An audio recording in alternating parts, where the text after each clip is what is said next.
What is going on, everybody? Welcome to this episode of Pardon the Disruption. I am your host, Matthew Potter. I am your short sale connection, hedge fund connection, and I'm also the co-founder of the Family Tree at Real Brokerage. Reach out to us for details on that. For those that are tuning in for the first time, I'm going to give you a rundown on how we do things around here on Thursdays. We have 5 pre-selected questions for our panel to answer. Each one is going to get 45 seconds, and then after that, there will be 2 minutes of lively discussion, I'm sure, on all of our topics today. After that, we are awarded points. The one with the most points wins. Pretty simple. There is a 6th question that comes from you, our audience, and you can go ahead and comment on YouTube, Instagram. You can also text it over to 33777 for us to go ahead and get. Go ahead and text question to that. That being said, we couldn't do this without our sponsor. Thank you so much to Tony Javier with 10X TV. If you are looking to get involved in TV advertising, go ahead and check it out at tvwithtony.com. We're going to go ahead and get into introducing our panel right now. We're going to start off with our winner from last week. We have Chris C.J. Jefferson out of Richmond, Virginia. Introduce yourself, boss. Chris Jefferson, Richmond, Virginia, resident champion of Pardon the Disruption. Gentlemen, it's a pleasure to see you. RJ, I have no idea where you're at, man. I'll be quite honest. It's making me a bit nervous, your placement. It's giving me very much serial killer vibes like ID Discovery. But nonetheless, it's very good to see you. All right. Charged Up University, you know the vibes, man. It's good to be here. Absolutely. Thanks, CJ, for coming to us with AOL dial-up as always. We appreciate you for that. Next up, we're going to go ahead and kick it over to Steve over in the next office. Steve, go ahead and introduce yourself. Hey, what's up, everybody? Steve Trang, Real Estate Disruptors. I've been doing this business for about 16 years now. The reason why I feel qualified to teach real estate is because I've made every single mistake possible. So, I'm always happy to share with that. And then also, if we could just ask Chris to use the same internet he uses for his webinars as he could for PTD, because I know his webinars don't look like this. There's no way his webinars look like this. So we could just, please, just use that internet, and then that's all I got for now. I think he's used up all the minutes for the webinar, so I don't know. Maybe we can go ahead and get a GoFundMe going for him. All right, next up, always a good time to see our friend RJ Bates coming to us from Dahmer's Lake House. Go ahead and introduce yourself. What's up, guys? RJ Bates III here. We are in the middle of doing 50 deals in 50 states in 50 days. And so because we go live for 8 to 10 hours a day, Cassie is sitting at my desk and I'm booted in the other part of the office. And yes, we're on a lake house and maybe it's not the nicest decor with our wood paneling, okay? But it is what it is, and I've got a beautiful view. And I'm very much looking forward to today's questions. It looks like it's going to be a riveting episode of Pardon the Disruption. Oh, it's going to be fantastic, and we love your wall decor. I agree. Don't be a lady, be a legend, RJ. Yeah. Thanks so much. Appreciate that. Last but certainly not least, joining us again after a week hiatus, we finally found him over there in York, Pennsylvania. Eric Brewer, introduce yourself. I actually am going to defer this opportunity to talk about myself and just give some feedback on RJ and CJ. Sorry, I was texting child services on behalf of RJ. He's clearly in a dangerous environment. CJ, I would say that your win last week was very similar to the Lakers championship in the bubble. From here moving forward, it'll have an asterisk next to it because it really doesn't count if I wasn't there. Steve, I love you, and I'm going to leave you alone for now. Thank you. You're welcome. That. Quite possibly the greatest intro that we've ever had on the show.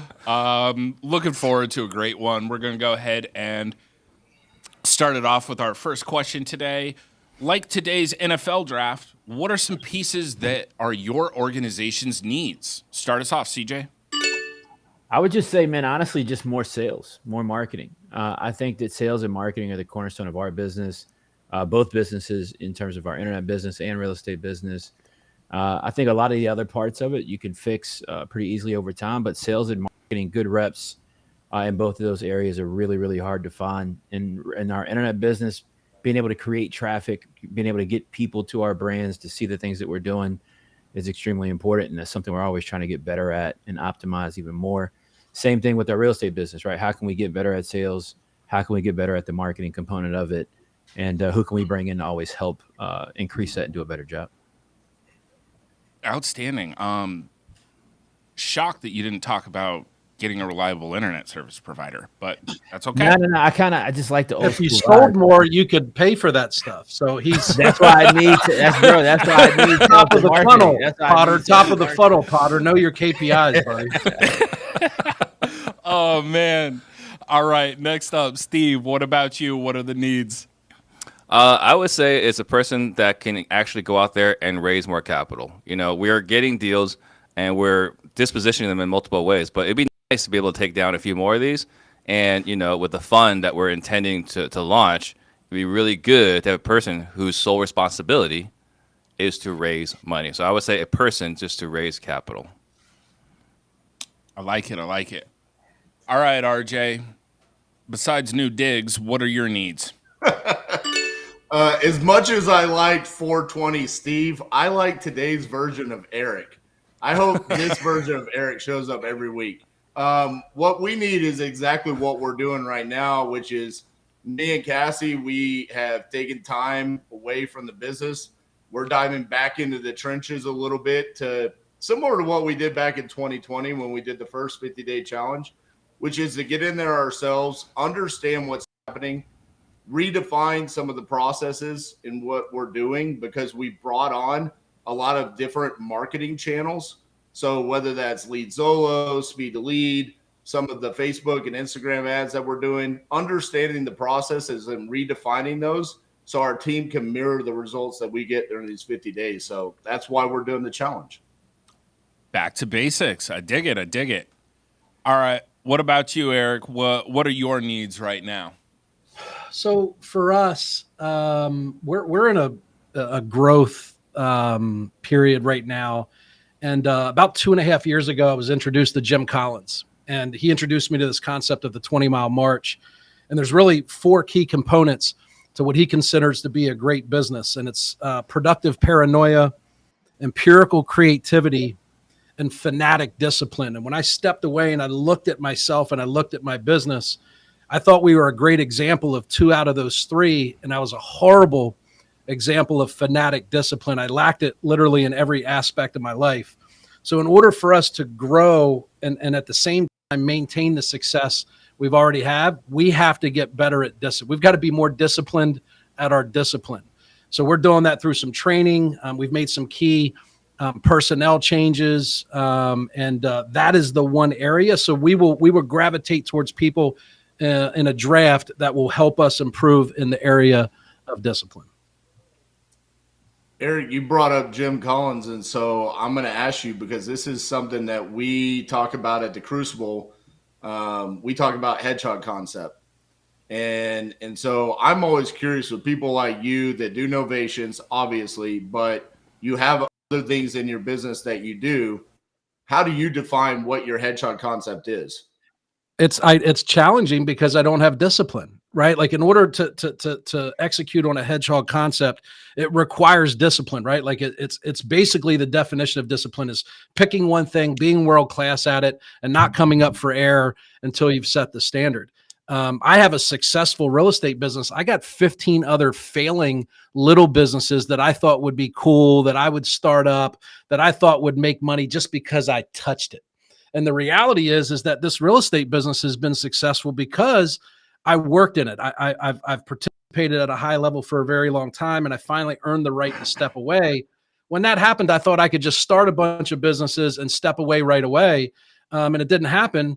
And honestly, I'm sure at different times it had a negative impact on this business. So I suck at it, the hedgehog concept. I'm constantly trying new things, but what I've been able to do is put people in places in those businesses now that have discipline, that will execute on that hedgehog concept, and I get to run around and start a bunch of new shit.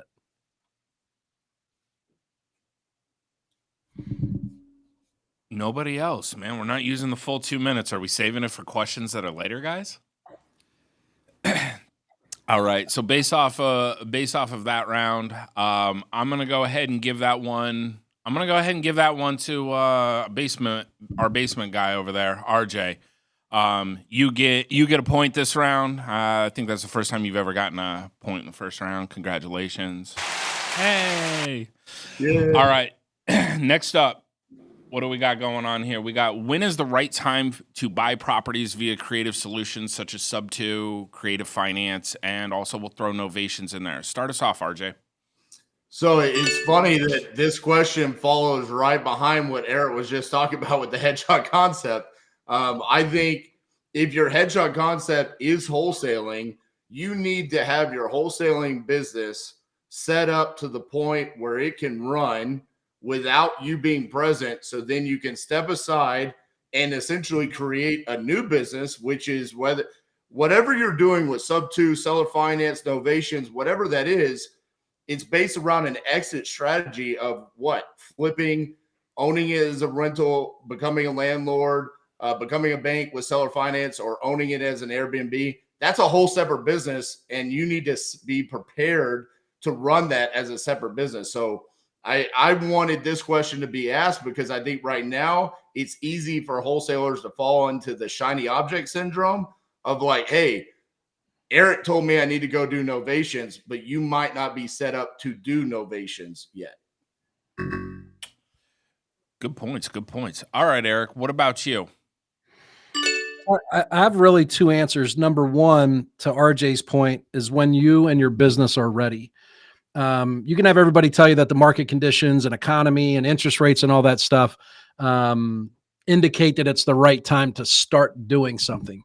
But frankly, if you don't have the infrastructure or the right people, it doesn't matter what the rates are or what the market looks like, you'll fail. So I think number one is when you're ready. Number two is I think it's impossible to neglect the fact that things like Sub2, creative finance, and novations really should be part of your business all the time. Right. So to RJ's point, your hedgehog concept to offer a desirable solution to as many sellers that we feel we're able to deliver on. If that was your hedgehog concept, novations and special finance and Sub2 always fits into that. So to me, there's two answers. One, when you're ready, and two, you should always be ready. Very nice insight. We appreciate it, Eric. All right, CJ, what about you?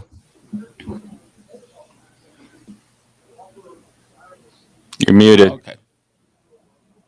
Mime I time. think Eric's pretty spot on, but I think we're all going to say pretty much the same thing, right? Like the answer is when you're ready, but the answer at the same time is also the business that we're in. To me, right, is not wholesaling per se. The business that we're in is direct to seller marketing. That's the actual business that we're in, is marketing to homeowners directly. And so if that's the business that you're in, you got to create exit strategy opportunities from that. And I think adding seller financing into your plate early on is something that I think a lot of people should do. It's a less risky strategy. It's not an extremely difficult strategy to run at all. The pitch is very similar or the same as what you're going to be making in any sort of cash purchase pitch.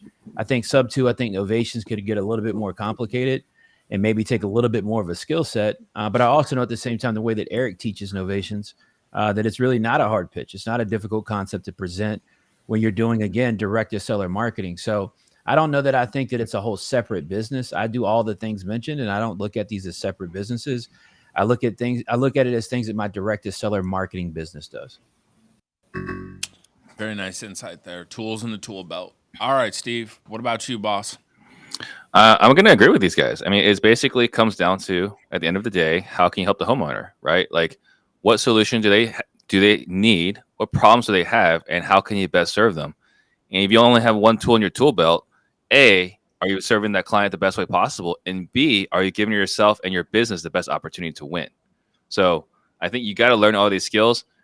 You got to focus on one initially with cash, but just know that if you're going to go with cash only, you're going to have a harder time converting. You're going to have to add these additional skill sets. And right now, if the only tool in your tool belt today is cash, you're going to have a much harder time at this exact moment, right? So you have to add these additional skill sets right now. But generally speaking, the right time to learn it is when you're starting the business. But see, this is where I disagree with you guys, though. I don't necessarily think that the tool in your tool belt is buying it sub 2. It's based around what is the exit strategy if you're buying it sub 2. If you're just a wholesaler and you're taking it down sub 2, but you're selling it as a sub 2, or you're selling it on terms, but you're wholesaling it to somebody, I think that's still keeping you in the wholesaling business. And I disagree with CJ where I don't think we're in the direct to seller marketing business. That's an aspect of what we're doing. But the question states, if you are currently a wholesaler, that's all you're doing. When should you start taking down properties like this? And I think that's where it becomes, what is the exit strategy when you're doing that? And that's, being a landlord is a lot different than being a wholesaler, and it has to be another business. And I think maybe CJ, you feel different because you started out by acquiring properties before you were a wholesaler. Maybe that's the reason why you feel that way. I was a wholesaler before I started taking down properties.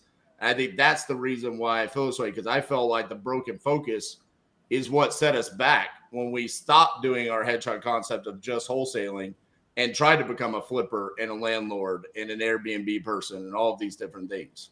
I think there can be two rights, like I think that the wholesale industry has gotten lost in the cash that's created from wholesaling.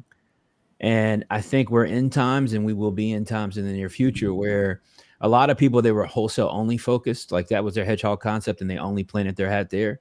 To Steve's point, right? Those are the people that are going to be in problematic times because they don't know how to develop exit opportunities with other strategies. And so the difficulty in the thought is that if we're going to encourage people to be in the business and create active income and cash from wholesaling, it's also on us as well to make sure that people understand that the sustainability of most businesses is based on baseline revenue concepts, right? Like having consistent baseline revenue that comes in that you can work your business off of. And I just don't think that, plainly, I don't think seller financing is a difficult concept for somebody to insert. Yeah. And I would say additionally, right, like there's different seasons, right? I mean, for the past few years, cash was great, right? Cash offers was great. You didn't really need that many other tools, but there are different seasons for different tools. And I would disagree with you, RJ, in that, you don't feel like we're in the direct to seller marketing because it all starts with whether we can hit the seller, right? If we can contact the seller first. If we don't get a seller to work with us, what are we selling? What are we doing? So let me first on CJ's point on seller financing. Okay. I really want to know what's so damn funny. I want to look over your right shoulder. Look back over your other shoulder. Yeah, the lady. Be a lady, be a legend. It's a great backdrop for you. Yeah. I love that for RJ, man. Right? I love that. It's 2023, guys. Look, it's 2023. Yeah. Leave the man alone. Leave him, her alone. All right, just let's go. Easy. Wait until we get to the Joe Biden question, okay? Go ahead, Day. I accept him for who he is, man. Yeah. CJ, on your point on seller financing, okay? I'm wholesaling. I'm doing 5 to 6 deals a month. CJ tells me to go do seller financing. I go out, I seller finance a deal, and first month, guy doesn't pay me. Now I'm having to take broken focus away from what I'm doing to figure out how to do a foreclosure, take the property back. This is what I'm talking about. All right, but Like, you're not prepared for those moments. That's where it can. But you can literally say that about everything. Like you keep Yeah. attaching wholesale to like the dispo strategy. Wholesale is an acquisition strategy. There's more than one place to find equity, right? There's equity in the rate. There's equity in the length of time I have to pay somebody back. There's equity in the payment. And by understanding special finance and sub 2 and all this other stuff, we're able to discover equity in hidden places in a deal. There's nobody that says you have to go do a foreclosure. Do you paint your own homes? Do you install the plumbing? Or not. Wholesaling is a dispo strategy. An acquisition strategy is cash sub 2 seller finance. Okay. All right, hold on a second. Someone mute him for being dead wrong. No.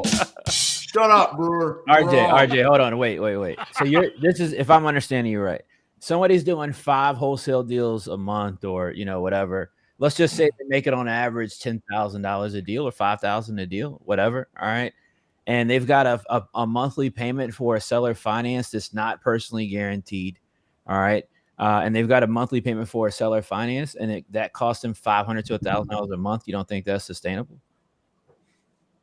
Listen, I agree that it's sustainable. But all I'm saying is that the wholesaler needs to have their business set up where it can run consistently month over month, with having an opportunity for broken focus to happen if you decide to go be a flipper or a landlord. We can agree on that. We can agree on that. I do agree that your business should be at a point of consistency before you try to step into these other strategies. And I would highly agree. And I tell my students all the time to not make the mistake that you're mentioning, because you are right in the aspect of people do get in. I see it all the time. People get into the business. They have some moderate level of success. They do a couple of wholesale deals to make a little bit of money. Now, all of a sudden, they're spending money trying to learn novations, money trying to learn sub 2, money trying to learn this, money trying to learn that. Now all of a sudden they want to do a fix and flip and be at Lowe's and Home Depot all day. And then they come back to me and say, "Oh shit, man, like my wholesale business isn't making any money. Chris, I need help." And it's like, well, you got away from the thing that was making the money in the first place. So I do agree with you in the aspect of that. But I think that the point I'm making is you've got to plan for that up front and building out a business. You got to understand that it is a direct to seller marketing company at the end of the day. And you got to understand that the only way that you, as a business owner, our job is to drive and increase revenue month over month. And if you don't know how to do other things, well, you're not going to be able to increase revenue in the particular climate that we're in, is all I'm saying. That was definitely a very lively conversation. I feel like right now I'm getting even more Dahmer vibes from RJ. I feel uncomfortable the way he's staring at the camera. So I just want to point that out. You better watch out. It's the radon. The radon's getting to him. It's starting to give him a migraine. I just feel like my name was just added to that checklist of his, and I want to be off that list as soon as possible. Yeah, man, I can't be mad at this today. All right, so that round, everybody brought up great points. I love the conflicting viewpoints, even though you guys both kind of arrived at the same thing there. You know, RJ's wrong answers. There's Steve. For this round, just based on the fact that he came in a little hot, especially in the text, we're gonna go ahead and give this one to EB. Good job. Congratulations, my friend. Appreciate you. If you could look at the camera today, that'd be great. We'd really appreciate it. Thank you. We're tired of looking at the top of your head. All right, next up. Will we see a boom in short sales from 23 to 27 like we did back in 08 through 12? Go ahead and start us off, Eric Brewer. So, yes, we'll see a boom. Keep in mind, between COVID and you know, even right now, lenders didn't even have the ability to start a foreclosure. And I think we see this all the time in mainstream media, where they talk about these massive increases in foreclosure year after year. That's because it was literally zero 2 years ago, because lenders weren't permitted to start foreclosures. But there's no indication it's going to even be close to what 2008 to 2012 were. I don't see how that could possibly happen. There's not enough foreclosures, and even people that are in foreclosure have a way better shot of having equity today than they certainly would have in 2010. So yes, we will see a boom. No, it will not resemble what we saw between 2008 and 2012. Very nice insight. Glad to see that you're informed. Glad you took that time right before the show to go ahead and research the questions. Next up, CJ, what are your thoughts on this? I don't know that it'll rival 2008, but what I do know is this: I did a ton of short sales 2009 to 2011. And so my perspective on it is simple. I think it's going to rival it in terms of a business strategy. I think if you don't have short sales in the next couple of years as a strategy inside your business, that you're easily leaving money on the table, because it's not a difficult concept. It's something that banks are going to be becoming more receptive to. They are right now, as a matter of fact. And so I think it rivals it in the sense of, in that time period, 2008 to 2012, most investors that were operating at a certain level, they had short sales as a part of their business strategy in terms of exits. And I think it's going to rival it in the context of that. I think if you don't have it in your wheelhouse here soon, you're going to be gladly mistaken. Very good analysis there, CJ. We appreciate that. All right, Steve, what are your thoughts? Short sales, they coming back? Well, they're absolutely coming back, right? I mean, you can't have a drop in market value and not have short sales, right? Like, if you look at everyone that bought a house with 3.5% down or 0 down, they lost equity last year, not to mention the 6%, right, for a realtor and everything else. So there's going to be short sales. And if you look at anyone who bought a house in the last 2-3 years, I think these are all people, once this recession hits or affects middle America or the rest of America, we're going to see short sales. But at the same time, it cannot have the same effect as 2008 to 2012 because that had a massive drop in market value combined with people intentionally walking away, right? Right now, just like today, sellers are opting out of selling in this market because they don't have to. They don't have to take the kind of offers that are coming in. In the next few years, you don't have to short sell. If you don't have to sell, you wouldn't short sell, right? So I don't see the boom quite like before, but yeah, it's definitely going to pick up.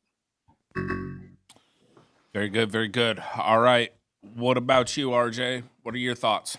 Yeah, I absolutely think that short sales are going to come back. I'm already personally seeing it just in the first 4 days of me being back on the phones.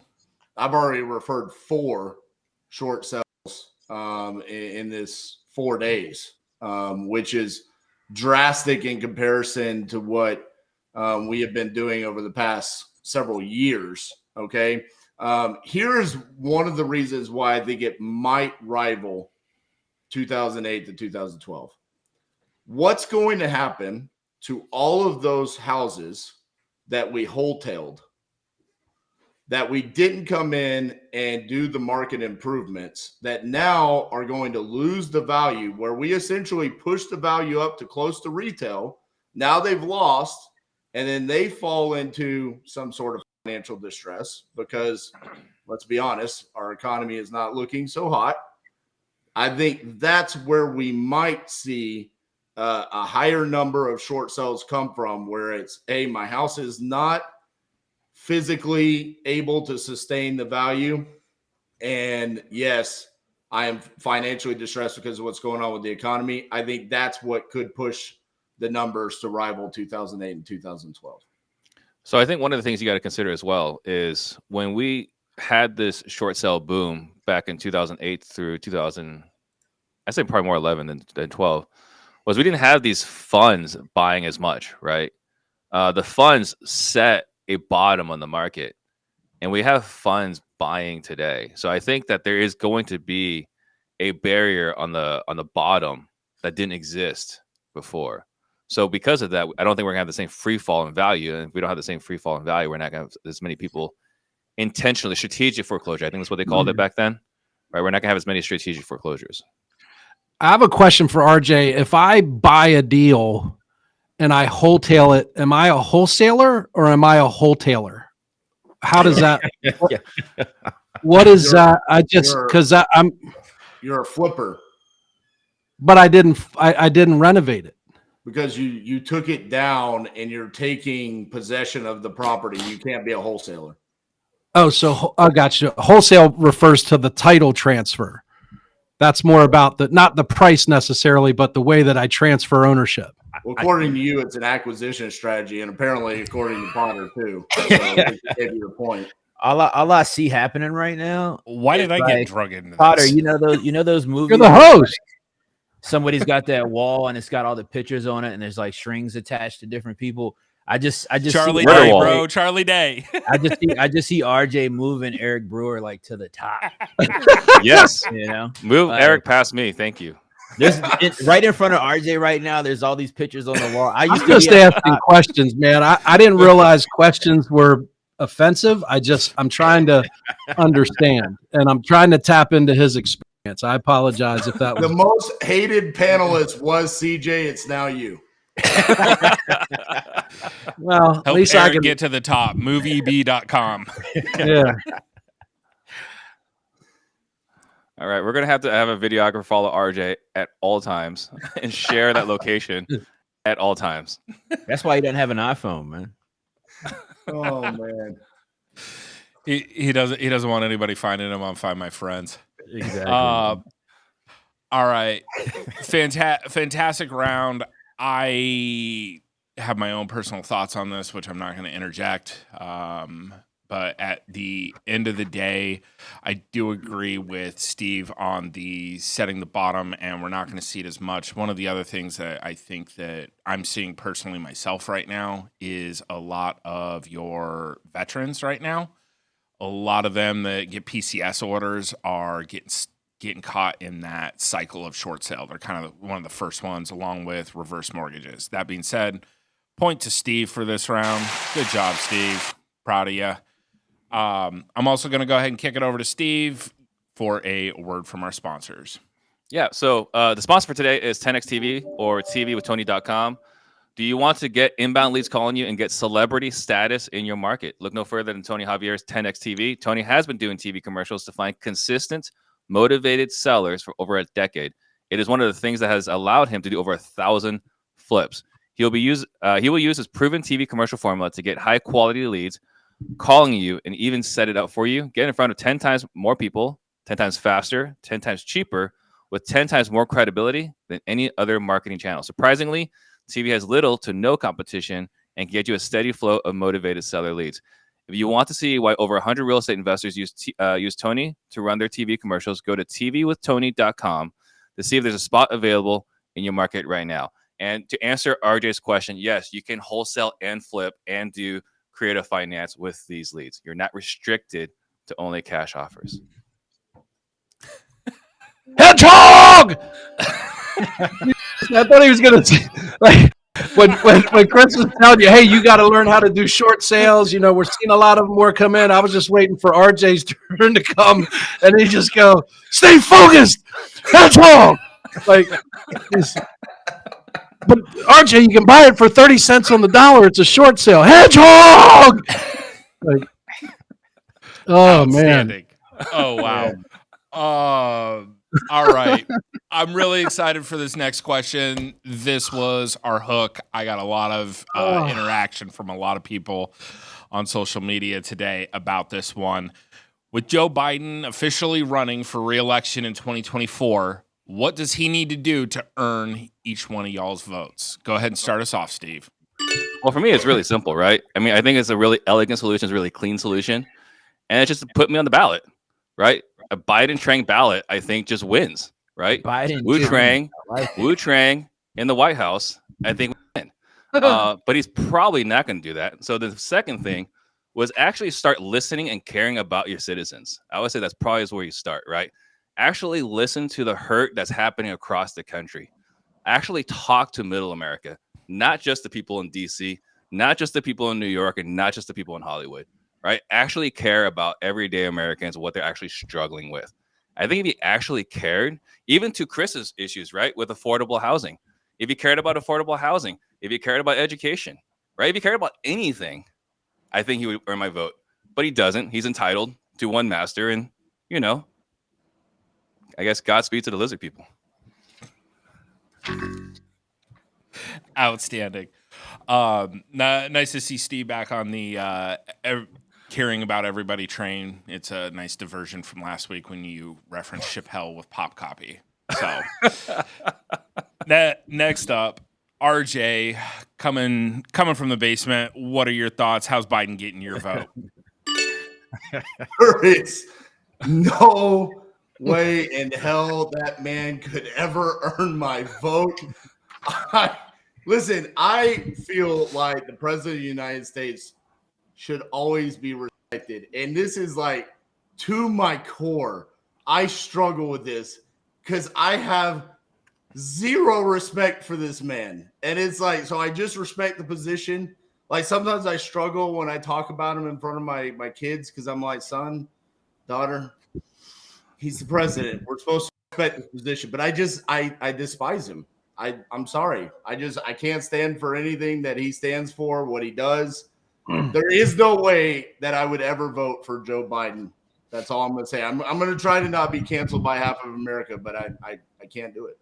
I just unsubscribed. All right, Brewer, how's Biden getting your vote in 24? I was concerned at the last 15 seconds there. RJ was talking about me. He respects the position, but has no respect for the person. So I was glad to hear him clarify at the end that he was, in fact, talking about our current president. I think my knee-jerk emotional response would be the same as RJ's. There's no way. I think we've all witnessed firsthand, if we're being honest, literally from the day this guy took office, this country has deteriorated in almost every meaningful way, and I try and mean that as objectively as possible. Right? There's no real way I think to spin that. If I remove my emotions and I don't bring my bias to that question, I think I would say the same thing that I would say about any person that was running for president. I want to see that they represent my best interest in the things that I care about. For me, that would be taxes. Taxes are a really big deal in the way that taxes are dispersed, hopefully fairly across the entire population. I want to restore some American pride. I feel like more so today, less and less people actually are proud of the country that we live in, and that makes me sick because I remember a time when that wasn't the case. And I'd love to see us reduce this sort of division that's taken place across the country very visibly and sometimes violently. So if I'm not being biased and I said, hey, I'm going to give this guy a shot, I'd want to see that he was equipped to do a good job in those categories. I love it, man. Brewer got everybody fired up, ready to vote for him over here. All right, CJ, what about you? What's Biden doing to earn your vote in 24? Yeah, it was very political from Brewer. I mean, first and foremost, I got to say I did get a text, on the back channel from somebody sent me a picture of somebody looks like RJ with no hat on and the glasses that you had pre-show on Potter, voting Democrat, voting Democrat. And it's absolutely crazy. I'm pretty sure it's him, though. I'm pretty sure it's him. They had a hockey jersey on that said titanium. Oh, dead giveaway. That's him.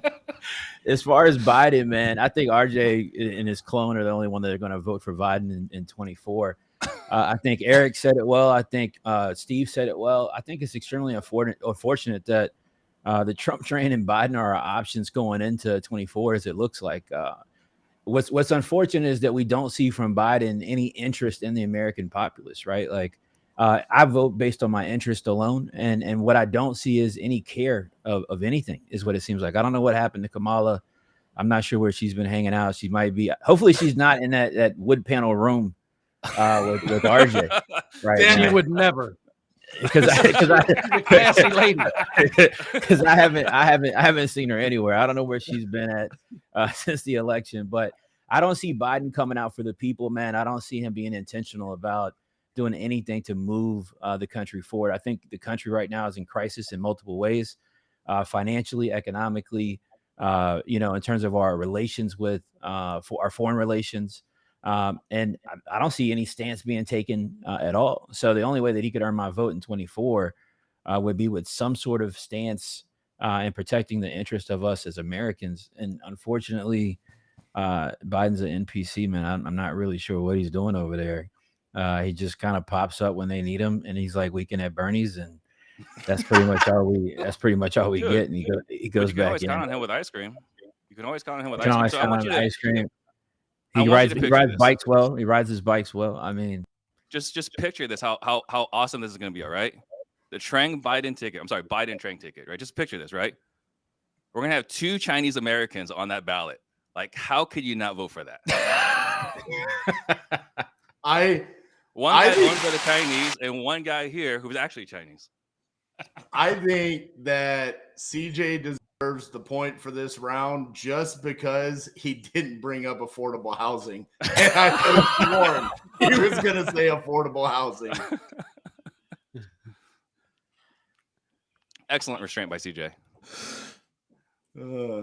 Or he said it and his internet just froze and we didn't hear it.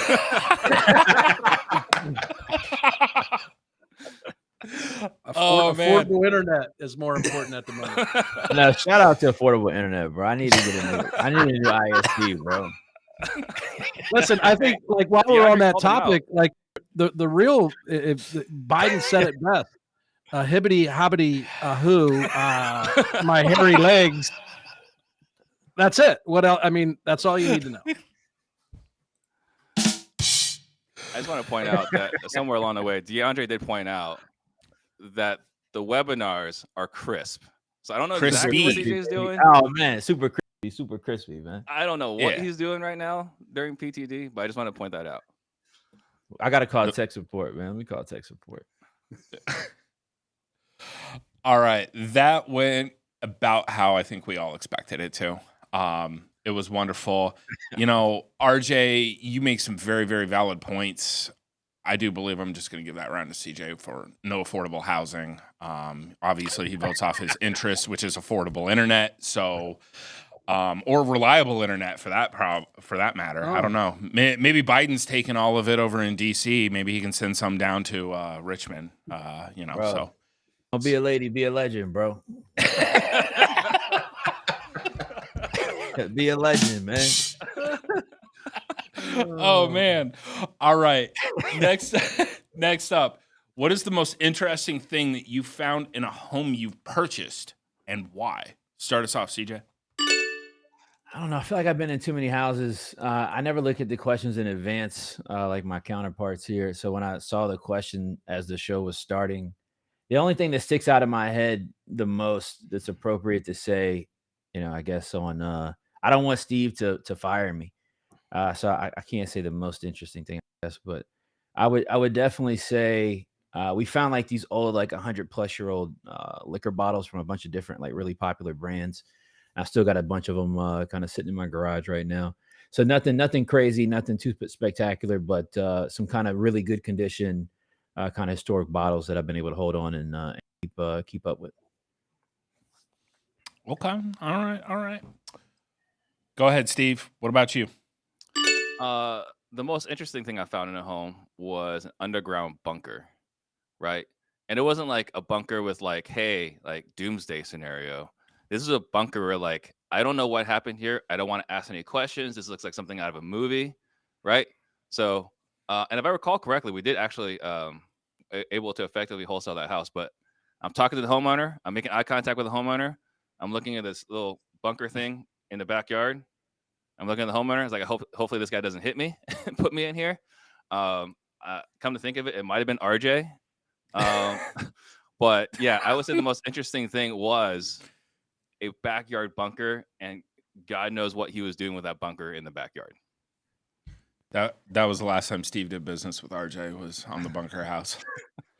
All right, RJ, what about you, man? Well, what's the most interesting thing?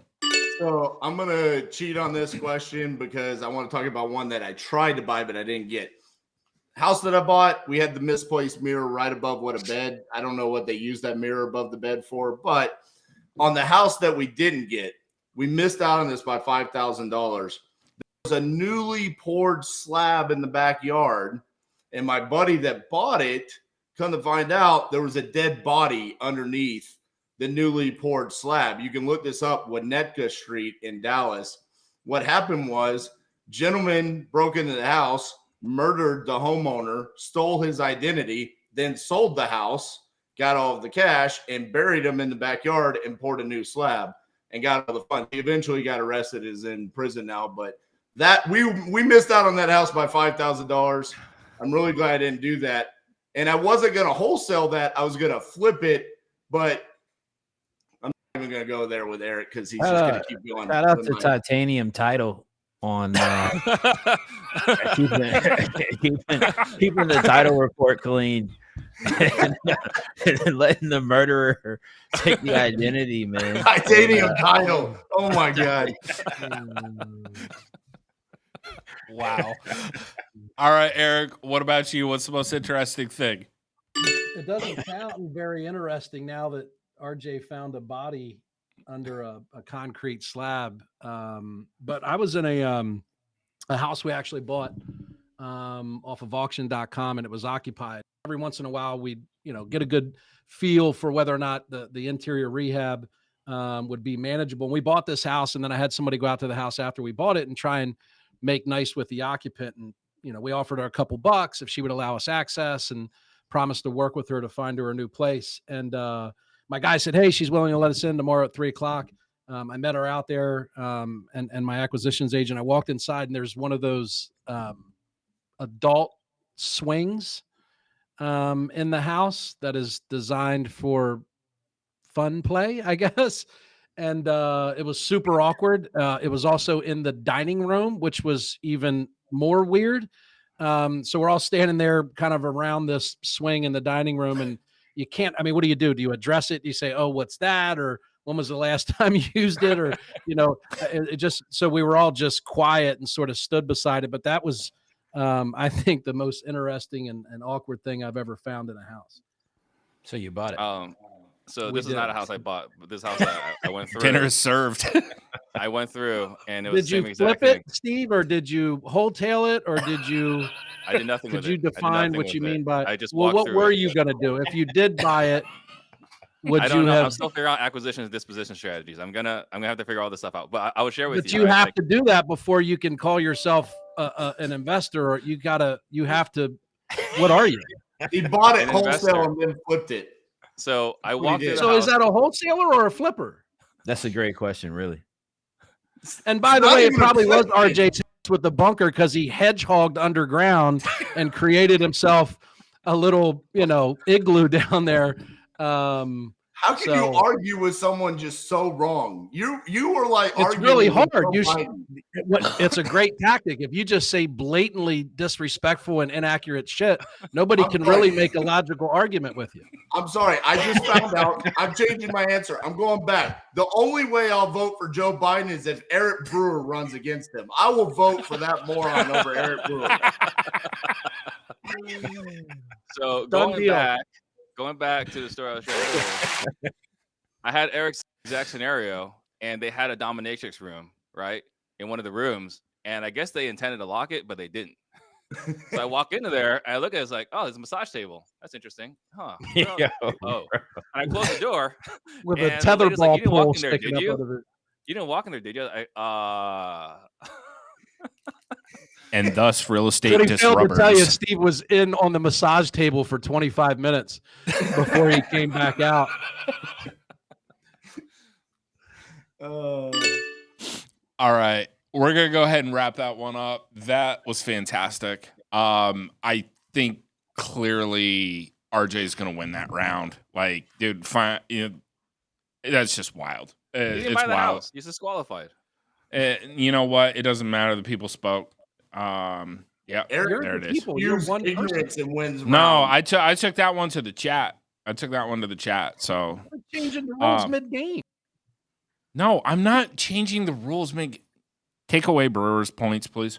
You Last didn't question. deserve it in the first place.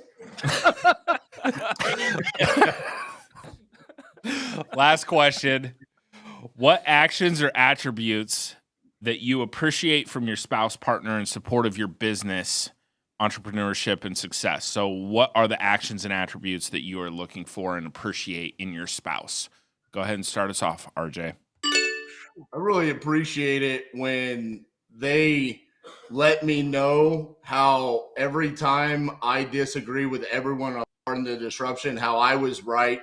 They back it up with facts. They go on to Google and they have it written down and they say, yep, Eric was wrong. He doesn't know what he's talking about. You can't fix San Francisco with affordable housing, like CJ said. Honestly, really the only one that they've never really ragged on is Steve, because Steve is the smartest one here. I mean, so really it's just to reiterate that I am accurate and I am intelligent and I do know what I'm talking about. If they just keep that confidence up, keeps me going. He's got a Stuart Smalley mirror at home. This question's clearly brought to you by Smart Water. Thanks for the answer, RJ. Appreciate you. All righty. All right, Eric. What about you? I would say patience. My entrepreneur journey has not always made me the best spouse. I've worked long hours. I've come home cranky. I fielded phone calls at important times when we were out on a date or at a kid's soccer game or football game. So for me, patience to allow me to mature through that process and not judge me about where I was at that particular phase or season. You don't have to explain. We clearly understand what you mean by patience. We've had to deal with you on here. I don't know that you clearly understand anything, Hillbilly. So why don't you just relax for a second? I'm not your wife. I don't agree with you blindly. So just chill.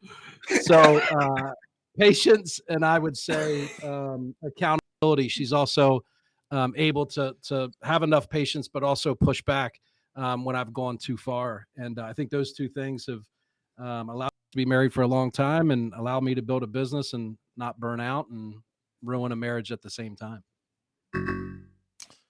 All right, CJ, what about you? What are you looking for from your spouse with regards to that? Man, I think the most important thing is understanding and perspective. Understanding that this journey's brutal, this journey's rough. It's going to have upswings, it's going to have some downswings, great days, bad days, and that as entrepreneurs, man, we're not always I don't want to say the best people. We don't always show up the best for the people that we love in our life, the people that we care about. And then I say, just perspective in the sense that, unlike RJ, man, I pride myself in having, people around me that I can bounce things off of. They can call me on my shit. They can tell me when I'm right, tell me when I'm wrong, help me see other ways to look at things. I'm pretty strong-headed, not as strong and bald-headed as RJ, but, strong-headed nonetheless. And having somebody to bounce perspective off of that can kind of give you thoughts, give you insights, and help you morph and change how you're seeing things as the person is leading and making those decisions, I think is extremely important. Very nice, very nice. All right, last but certainly not least, Steve, what are we looking for? I got someone that's, ride or die, right, with me to the end. When I started this journey, I thought it was gonna be easy. I thought I was gonna crush. And the reality was I struggled mightily, right? So as a husband, you're supposed to provide for your family. As I failed in the early part of my business, my wife got a second job so I can keep this going, right? So she is there no matter what. I would say that's the first thing.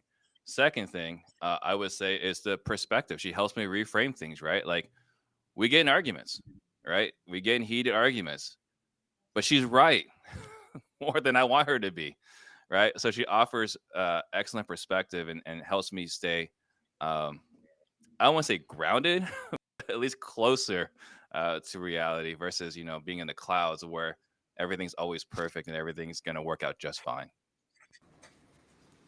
I just want to say that I was brutally attacked this round. Eric called me a hillbilly, and CJ said I'm bald-headed just out of nowhere. It had nothing to do with his answer. Oh. It's all right. Just go home. Your wife's going to say it's all right. Yeah. Don't worry, RJ. You have hair. You're not a hillbilly. You're very sophisticated. You'll get all that stuff when you get home. That's not what you come here for. Yo, imagine RJ going home and being told, "Now you got beautiful hair. Don't listen to Chris, man. Yeah. Don't listen to that guy." Yeah. Well, I feel safe. I'm definitely number 3, right? It's gonna go EB, then CJ, then probably me, and then Potter. No, Probably. I think I'm Always above next you. week. Yeah, Potter's above you, Steve. Hey, all perfect. right. Perfect. I made it into the top 3. I get a medal. Terrible judging every week. You get a piece of titanium, man. That's it. We got nothing else that we're gonna add or talk about. Nothing. All right. Fair enough. All right. So for that round, I'm gonna say Steve, you're gonna get the point that round. For the ride or die. Shout out to Chow. For all those that don't know, she's a very, very nice lady. Kept Steve afloat so that we could be here on Thursdays at 11:30. There you go. So that means we have a tie. We have a tie between Steve and RJ Bates the third. Well, RJ wants to kill you. I'm just gonna put that out there. Wow, Steve makes a valid point. RJ, what's your argument to that? My argument is that the only Don't be a lady, be a legend. The only points that Steve got is when they were really the most lame answers, and you more just did it like a courtesy, like, okay, Steve, you get the point. So I guess the real question is, what are we going to do now that Steve won this week? What are we going to do? Fantastic question. What is? Eric, disgusted. I swear if Eric ever gets that upset again, It's like, I've just lost confidence in our system. It's like it's oh man. calm down over there, bro. Calm down. That being said, congratulations to Steve on winning this week. As always, thank you to our sponsor. We have TV with Tony 10X. Go ahead and go to tvwithtony.com if you want to go ahead and get started. As always, thank you everyone for interacting with us on social media, YouTube, chiming in. We appreciate everyone's support, even with the JV squad being here today with Eric Brewer. That being said, we're going to go ahead and kick it over to everybody to go ahead and say goodbye to you. CJ, start us off. Yeah, I guess I understand now, why RJ and friends were so, adamant about Georgia recounting the election votes, and getting Arizona figured out on the election votes. Maybe that's what it was. I get it. I get it.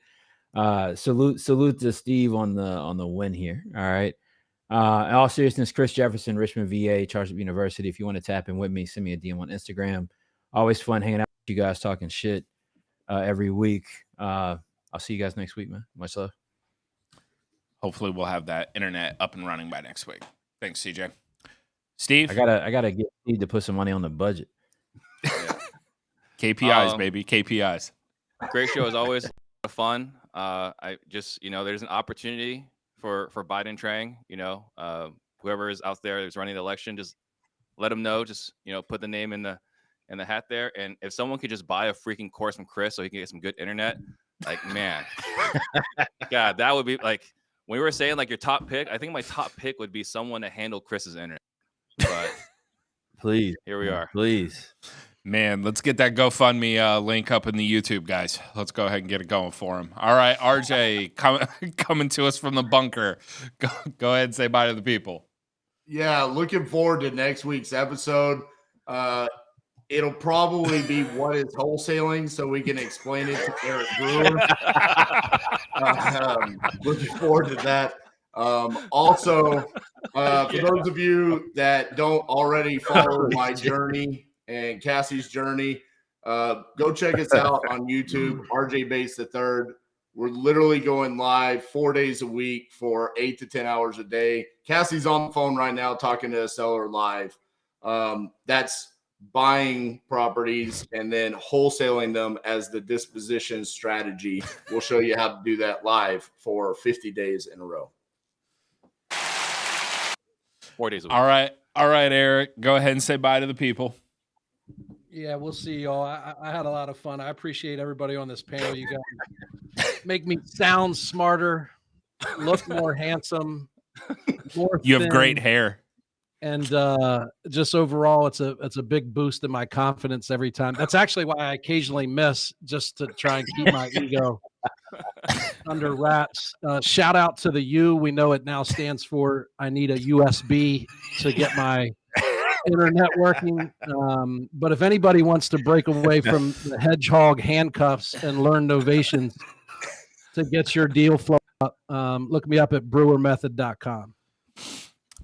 Outstanding. Thank you, Eric, for that. We really appreciate you. Everybody, thank you for tuning in. Thank you for laughing and having fun with us today. We will see you guys next week on Thursday. Have a great one.